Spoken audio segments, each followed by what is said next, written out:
कश्मीर चलो, कश्मीर तुम्हें बुला रहा है। कश्मीर अब सुरक्षित है। अब आप कश्मीर घूमने के लिए वापस आ सकते हैं। पहलगाम हमले के बाद आपने अपने इंस्टा पर, फेसबुक पर कई जगह पर इस तरीके की ये पोस्ट जरूर देखी होगी कि जो तमाम नेता, अभिनेता और कश्मीर के ये तमाम लोग जो कैंडल मार्च तक कर रहे हैं, वो अन्य पर्यटकों को ये महसूस करवा रहे हैं कि अब कश्मीर आप वापस आ सकते हैं भाई, कश्मीर अब सेफ है। हालांकि ये सही भी है, लेकिन मेरा सवाल कुछ और है।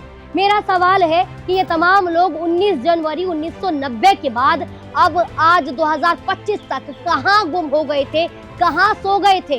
क्या इन्हें याद नहीं उसी कश्मीर में रहने वाले कश्मीरी पंडित किस तरीके से उस काली रात अपने ही घर से बेघर हो गए थे, उन्हें किस तरीके से अपनी ही जड़ों से कटना पड़ा था? आज 35 साल तक किसी ने इस तरीके की कोई पोस्ट नहीं डाली ताकि उन कश्मीरी पंडितों को भी कुछ सुरक्षित महसूस कराया जा सके, उन्हें भी यह याद दिलाया जा सके कि कश्मीरी आपका इंतजार कर रहे हैं, कि आप अब कश्मीर वापस आ सकते हैं। ये सवाल मेरे जहन में है और इसीलिए हमने इस सवाल का जवाब मांगा है उन कश्मीरी लोगों से। देखिए ये रिपोर्ट किस तरीके से मेरे संवाददाता ने जब कश्मीरी लोगों से ये सवाल किया और तमाम उन लोगों ने क्या कहा। शायद पंडित ये सवाल करते हैं कि अगर आज सभी लोग एकजुट हुए तो पंडितों के लिए एकजुट क्यों नहीं होते वो हमें वापस बुलाने में।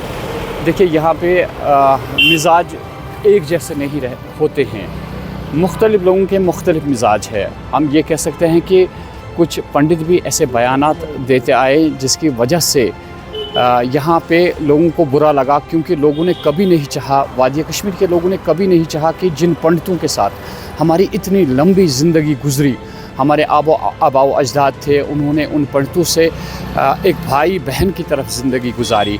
लेकिन वक्त जब गुज़रता गया तो जब पंडित यहाँ से चले गए, आज की जो न्यू जनरेशन है, जो नई नस्ल है आज की, उन्हें मालूम ही नहीं कोई पंडित भी हुआ करता था यहाँ पे। तो आहिस्ता आहिस्ता ये एक दूरी जो पैदा हो गई, इसमें दरारें पड़ गई, इसमें शक नहीं है। आज भी अगर आप दिल की बात माने तो यहाँ के कश्मीरी मुसलमान जो है वो आज भी ये महसूस करते हैं कि काश भी पंडित हमारे साथ होते, हम इकट्ठे आज भी ज़िंदगी गुजारते। आप देखिए वो पंडित जो बुज़ुर्ग आज हुए हैं, आप देखिए वो कितना पछताते हैं कि वादी से जाकर उन्हें कभी कहीं सुकून नहीं हासिल हुआ, क्योंकि जिस मिट्टी में वो पैदा हुए उन्हें इस बात का दुख है कि वही मिट्टी जो है उसी मिट्टी पे उनकी मौत भी हो जाए। ये एक इंसान की आरज़ू होती है, लेकिन ये गलतफहमी आप निकाल दीजिए। आज भी लोग एकजुट है, आज भी लोग एक ही ज़बान में कहते हैं कि अगर पंडित चाहे वो यहाँ पे आ सकते हैं। लेकिन जब ऐसे हालात पैदा हो जाते हैं तो एक खौफ सा तारी हो जाता है। आज दोबारा बड़ा अच्छा सवाल आपने किया कि 35 साल पहले भी यही नरसंहार और ऐसे ही कश्मीरी पंडित को भगाया गया, तब ये जनता क्यों चुप रही? वो आप कश्मीरी मुसलमान से पूछिए कि वो तब चुप क्यों रहा। एज ए हिंदू मुझे आपके साथ शाना बशाना खड़ा होना था, पहलगाम के लिए मैं खड़ा हुआ, क्योंकि अगर हम खड़ा नहीं होते तो बड़ा नरसंहार होने वाला था पूरे हिंदुस्तान में। आपने देखा कैसे सारे स्टेट्स के चीफ मिनिस्टर्स, कैसे खुद प्रधानमंत्री ने स्ट्रिक्ट वार्निंग दी कि कोई ऐसी हमारे कश्मीरी भाई बहनों या तारबारियों से कोई ऐसा खेल न करे जो सुरक्षा का बड़ा एक मसला बन सकता है।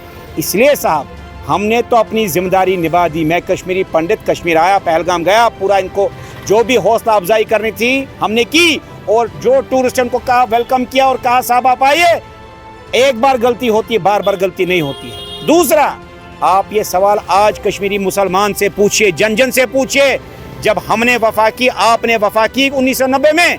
खैर कहते ना सुबह का बूला अगर शाम को वापस आए तो उसे बूला नहीं कहते हैं। इसलिए मैं उनको आह्वान करता हूँ, पहलगाम के साथ साथ वो जो कश्मीरी पंडितों का नरसंहार हुआ या उनका पलायन हुआ, उस पर भी वो धरना दे। और फिर पंडित भी ये कोशिश नहीं करते हैं कि, या कोई पहल नहीं करते हैं कि यहाँ पे आने की। यही वजह है कि वो समझते हैं कि शायद आज मुसलमान उनके दुश्मन है। ऐसा कुछ नहीं है, आज भी वेलकम किया। अगर कोई पंडित आज आ जाता है यहाँ पे, आप उससे पूछिए कि जब वो अपने इलाके में पहुंच जाता है तो उसकी कितनी इज़्ज़त की जाती है।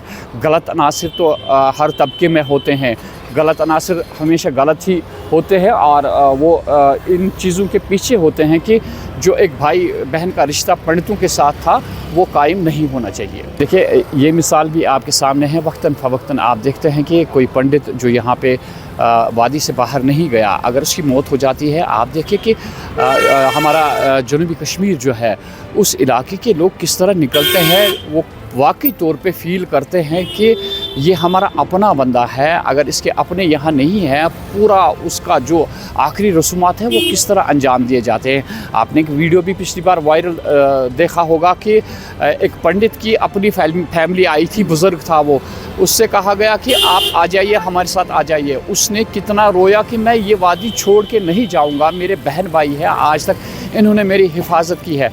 क्या ऐसी चीज़ें जो पॉजिटिव चीज़ें हैं उन्हें मद्देनज़र रखना चाहिए।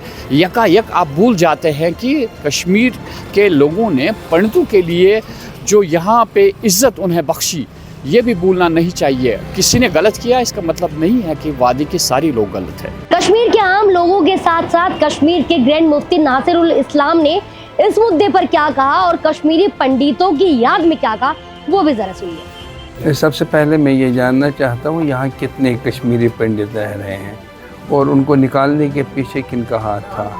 और अब मैं अभी बॉम्बे गया था, चेन्नई गया था, और जहाँ इंटरनेशनल लेवल की एक कॉन्फ्रेंस हो रही थी और जो बैन मज़ाहिब के सिलसिले में थी, जिसमें बाहर से भी लोग आए थे। रामनाथ कोविंद जी भी वहाँ आना था उनको भी, और उसमें तो मैंने वकालत की कि कश्मीरी पंडित्स को वापस आना चाहिए, दे मस्ट कम बैक। और उनके लिए तो हम तकरीबन 30 साल से यही कह रहे हैं कि ये कश्मीर उनका भी उतना ही है जितना हमारा है, लिहाजा उनको माजी की गलतियों को भूलना चाहिए, हमें उनको यानी फरामोश करना पड़ेगा और तब जाके हम आगे बढ़ सकते हैं। अब हम बात करते हैं वो कौन से नेता अभिनेता और वो कौन है जो सोशल मीडिया पर ये गवाही दे रहे हैं कि हम कश्मीर आ गए हैं, कश्मीर अब बिल्कुल सुरक्षित है। जो लोग 35 साल तक नजर नहीं आए लेकिन अब जो है वो बार बार नजर आ रहे हैं। मैं बात कर रही हूँ प्रसिद्ध कलाकार अतुल कुलकर्णी की। हालांकि अतुल कुलकर्णी जी ने अभी तक जो है हमारे जो लोग जो निहत्थे हिंदुस्तानियों को जिस तरीके से उन आतंकवादियों की नापाक साजिश का शिकार होना पड़ा और जिन्होंने उस हमले में अपनी जान गंवा दी, हालांकि अतुल कुलकर्णी ने उनके लिए कोई एक पोस्ट तक नहीं किया, लेकिन वही प्रसिद्ध अतुल कुलकर्णी अब सोशल मीडिया पर पोस्ट कर रहे हैं, चलो कश्मीर, कश्मीर तुम्हें बुला रहा है। इतना ही नहीं, अतुल कुलकर्णी पहलगाम पहुंच गए और वहां आई लव पहलगाम के पोस्टर के आगे, बड़े बड़े सेल्फी पॉइंट के आगे वो बैठकर एक वीडियो बना रहे हैं कि जो कश्मीर आने से हमें कोई नहीं रोक सकता, कश्मीर हमारा है। ठीक है कुलकर्णी साहब, लेकिन आपने 35 साल तक उन कश्मीरी पंडितों के लिए एक भी पोस्ट क्यों नहीं की कश्मीर जाकर? ये सवाल मेरा आपसे है। आप मुझे अगर उन तक ये वीडियो पहुंचती है तो ज़रूर मैं चाहूँगी कि वो भी इसका जवाब ज़रूर दे। दूसरा कमेंट में पढ़ना चाहूँगी, सोशल मीडिया पोस्ट आपने ज़रूर देखी होगी, कांग्रेस के एक मंत्री है वो कह रहे हैं कि ऐसा तो कुछ हुआ ही नहीं, धर्म पूछकर तो कश्मीर में किसी ने किसी को मारा ही नहीं। ये कह रहे हैं कश्मीर के एक मंत्री जिन्होंने जिस मंत्री को जनता ने चुनकर बनाया है। और साथ ही कांग्रेस के एक और नेता है जो कि कर्नाटक के मुख्यमंत्री है, वो कह रहे हैं कि हमें पाकिस्तान पर हमला नहीं करना चाहिए। कांग्रेस के एक और नेता है वो कह रहे हैं कि आज़ादी के बाद पाकिस्तान से कुछ चीज़ें सुलझी नहीं थी और इसीलिए ये हमला हुआ है। देखिए मेरे सहयोगी ने जो रिपोर्ट तैयार की है वो आपने देखी, मेरे सवाल आपने सुने। आप उन पर्यटकों को ये महसूस करवा रहे हैं, भरोसा दिला रहे हैं कि कश्मीर अब सुरक्षित है, अब कश्मीर वापस आ सकते हैं, जो कि बहुत अच्छी बात है कि वापस वो उस घाटी में जा सकते हैं, क्योंकि कश्मीर हमारा ही हिस्सा है, हमारा ही अंग है कश्मीर। लेकिन सवाल एक है जो सवाल बहुत बड़ा है। अगर आपके पास मेरे सवाल का जवाब हो तो आप भी मुझे कमेंट करके ज़रूर बताइएगा कि तमाम नेता अभिनेता और ये तमाम कश्मीरी लोग आखिर उन कश्मीरी पंडितों को आज तक 35 साल तक ये भरोसा क्यों नहीं दिलवा पाए कि वो अपने घर में कि वो सुरक्षित है, वो अब वापस आ सकते हैं। क्यों आखिर ये लोग जो है नाकाम हुए, या फिर ये उन कश्मीरी पंडितों को ये भरोसा दिलाना ही नहीं चाहते थे? मेरे सवाल का जवाब आप मुझे इस वीडियो में कमेंट करके ज़रूर दीजिएगा। और आपको अगर ये मेरी रिपोर्ट, ये मेरी वीडियो पसंद आई है तो प्लीज़ इसे शेयर ज़रूर कीजिएगा। और इसी तरीके से स्पेशल रिपोर्ट्स के लिए देखते रहिएगा हिंदुस्तान तहलका न्यूज़। जय हिंद, जय भारत।